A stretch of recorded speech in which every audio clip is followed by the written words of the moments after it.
What's up, YouTube? It has been way too long. And I have all kinds of good stuff to talk about today. Ooh, big curb. Oh!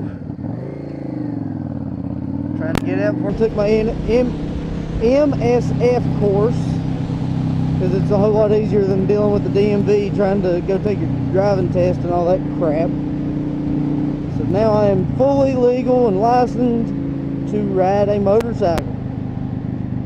Well, I was fully legal before, but I couldn't double head or ride at night. But now I can, because I have my full endorsement. That's always great. You know, don't get caught by the cops when you're double heading your wife and all that stuff. So that's cool.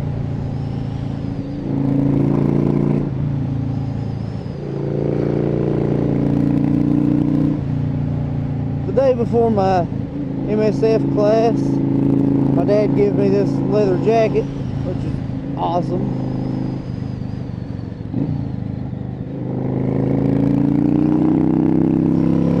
Don't think that guy knew where he was wanting to go or what he was wanting to do. My MSF course was awesome because our instructor felt like shit, so he didn't really want to be there, so he just kind of moseyed through it real easy. That's always good. He wasn't a prick about it or anything. He was real cool.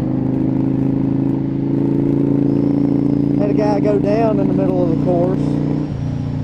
Big 1100 V-Star, or no, it was a 1300 V-Star.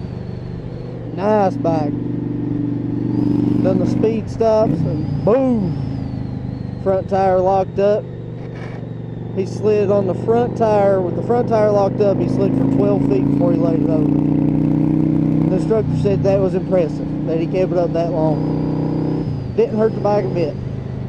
It scratched the brake lever, and I think it scratched the footboards, and that was it. Didn't hurt the paint a bit. The instructor said he's seen tons of bikes go down on that same exact spot, and none of them looked that good when they picked the bike up. Bought me another motorcycle. That's the next big news. It's not going to be a street legal motorcycle, but I am going to do some motovlogs on it, because where I live, we ride on dirt bikes on the street anyways.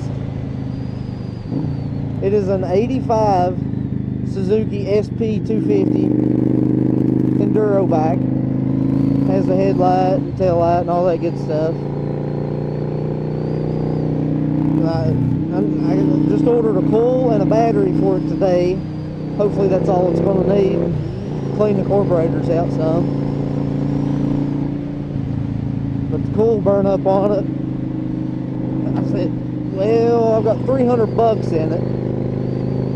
That's nothing. I mean, 300 bucks for a bike, and it looks pretty good to be an 85 model. I said I can live with having to buy a coil and a battery. I mean, it needs some work, but it ain't gonna be nothing fancy, so I ain't really worried about it. As long as I can ride it and enjoy it, that's all I'm worried about. Went all the way. I drove an hour and a half extra from my normal hour's drive home from work to go and look at this bike. If you can't tell, also finally got me a cell phone holder. Yeah, I finally got a cell phone holder. It is a ROAM, R-O-A-M handlebar cell phone holder, and I've had this thing up to like 90 miles an hour and my cell phone hasn't moved a bit. Paid like 15 bucks on Amazon for it, and it was well worth 15 bucks. Especially when I'm going places I don't know. Boom, pull up Google Maps and hammer down. The next big thing I have to talk about, finally got some Sennas. Got me and my wife a couple headsets, and they are absolutely amazing. But like I said, the weather's been so bad, we haven't had time to go for a ride together to try them out. We actually used them on an ATV search and rescue class we took this past weekend. We was riding a side-by-side, and during the class you have to wear a helmet no matter what kind of machine you're on. So we just wore good helmets, and we sat and talked the whole time. And by the end of the class, I had people wanting to know where I bought them and how they could get some, because they really wanted them. I said, yeah, you really want them, because they're friggin' awesome. I was watching Moto Mumble last night, and they was talking about, somebody asked a question about moto vlogging on like snowmobiles and stuff, and I didn't get a chance to comment or anything, but if they want to see somebody that does similar stuff, go check out 3D Machines. He makes a lot of videos on snowmobiles, ATVs, dirt bikes, all that good stuff.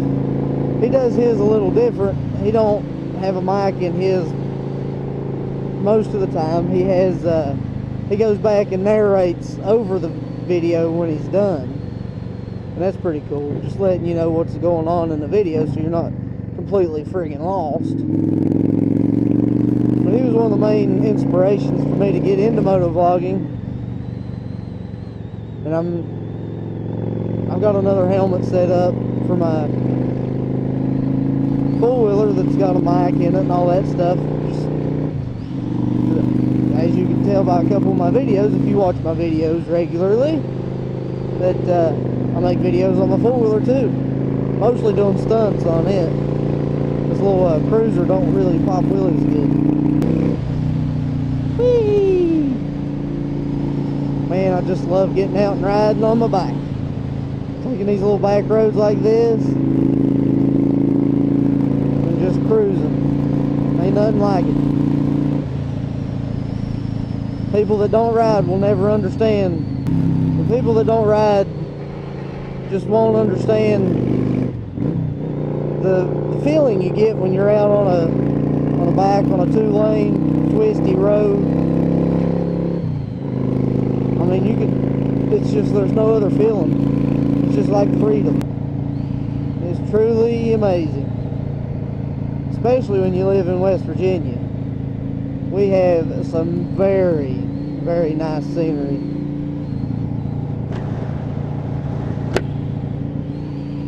Hopefully within a few weeks, few months, this summer, I'll be able to take you guys along for a couple of these nice scenic rides that we have.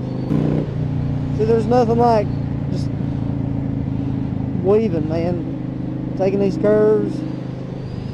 You can drive. That's what I was telling my wife when I first started getting her into riding a motorcycle. I said, you can drive a road 10 times, and then you ride it on a motorcycle, you'll see 3 times as much stuff as you did in the first 10 times in a vehicle. I said, it's just so open. You can see everything. You enjoy it so much more by just being open, where you can see it better. You're closer to your environment. You're not trapped inside of a bubble. Bubble meaning a car. You're in it. You're in the elements. You're in the air. There's just nothing like it.